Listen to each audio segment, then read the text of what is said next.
محترمو په دا سیټ چې کوم تصویر تاسو ته ښکاري چې دا د قبر تصویر دی او ګلونه په دومره اچولي دي، دومره سنګار کړی دی چې دومره به سړی نه هم نه سنګار کوي. حالانکه حدیث کې راځي رسول الله صلی الله علیه وسلم فرمایي چې قبر د جنت د باغچو نه باغچه ده یا د جهنم د کندو نه یو کنده ده. القبر روضة من رياض الجنة او حفرة من حفر النار. که عمل دی ښایسته و خوش اخلاق او نو دې ته ضرورت نشته دی. هلته الله تعالی یو حور علمان او ستا عزت د قبر نه چالي شو، تا نیک عمل کړی وي، نیک انسان او که ګناهګارې شراب دې څکلي، زناګانې دې کړي، غلاګانې دې کړي، خلکو غیبت دې کړي، علماو پسې غپلي، علماو سپکاوی دې کړی او نور د اسلام خلاف کارونه دې کړي وي، نو پیلني ستا عذاب د قبر نه چالو شو چې تا په قبر کې کیږي، بس ستا عذاب چالو شو. والله لازم که مونږ د پاره مونږ ته دا ذهن کې راځي چې مونږ به مرو یا نه، دا ذهن زمونږ نشته نه جوړ. دا ذهن جوړ کړئ، ځان سره محاسبه وکړئ چې مونږ به هم دې قبر له ځو، ځان له به پراته یو. والله لازم که د چا پیسې مال دولت مور او پلار یو هم په کار نه راځي سوا د یو عمل نه چې عمل دې ښایسته و د رسول الله صلی الله علیه وسلم مطابق و تم کامیابې زم کامیابې انشاءالله. او کنه چې الله وی دا وکړه او زم چې الله نه زه دا کوم، الله وی دا مه کوه او نه زه یم الله دا به وکړم.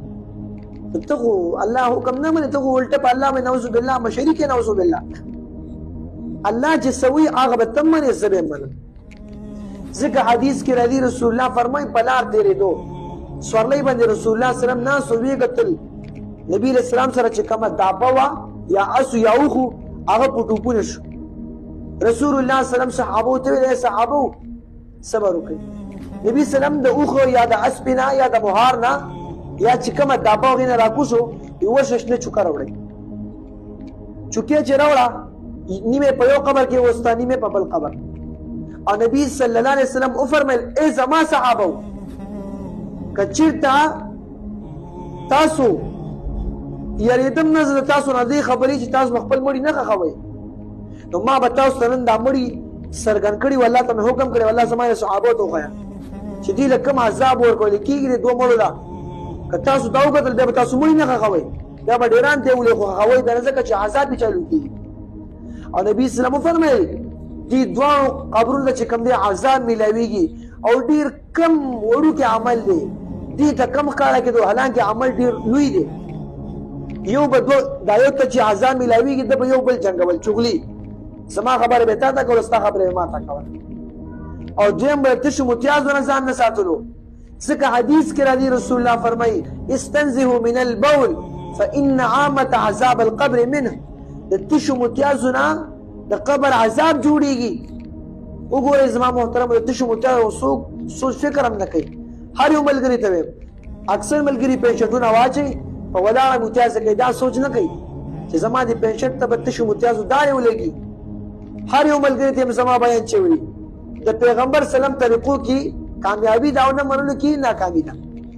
نو داسې قبرونه جوړول نبي سم منع کړی. د حدیث کې راځي جابر رضی الله عنه فرمایي نبی صلی الله علیه وسلم فرمایي نهى النبي صلی الله علیه وسلم عن يجسس القبر وان يقعد عليه وان يبنى عليه وان يتب عليه.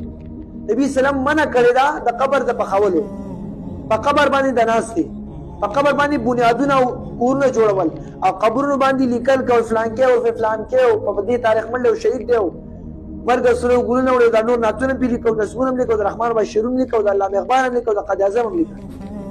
په دې خلاصې نشته دی. نبی سلام ورور مړ شو رضعي عثمان بن مظعون رضی الله عنه، نبی سلام کانه راواغستو په قبر کې غوستو وي اے صحابه دا کانه مې دې د وجه نه کې غوستو چې زه خپل لور پیژنم. عثمان بن مظعون صرف کانه د وجه نه کسړی کیږي قبر باندې جایز دی. او نبی سلام فرمایي سنت طریقه دار چې قبر به د یو لیش نه زیات نه چتای. دا نور قبرونه ته وګوره درې درې لیش دي، مزارونه پیری، دا ټول شریعت نه خلاف دي.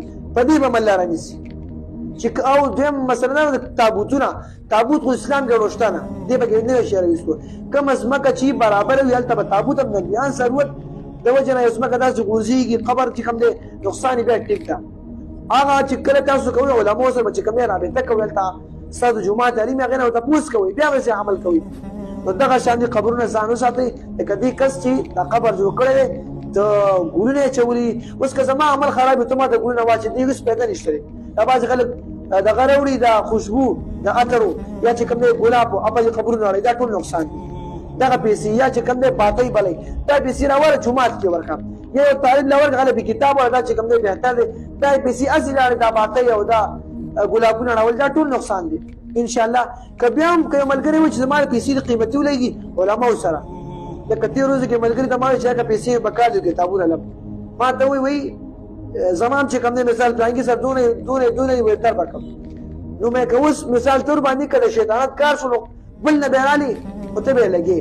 خو چې کله سړي د طالب او د عالم سړي د کتاب ضرورت چې چا نه پیسې وغواړي وایي مولي صاحب نشته دی او دا 100 روپۍ واله په دې ګزاره وکړه، نو په 100 روپۍ ګزاره کېږي فیس چې کوم دی 3000 ورکړي او خیر موږ به خو نه ځو، خو مطلب مې دا دی چې آخرت دپاره تیارې پیسې راوالې علماو له یې ورکوي طالبانو له یې ورکوي، دا آخرت چې کوم د صدقه ده. الله سبحانه وتعالی دې موږ او تاسو په قرآن حدیث باندې پوه کړي. واخر دعوانا ان الحمد لله رب العالمین.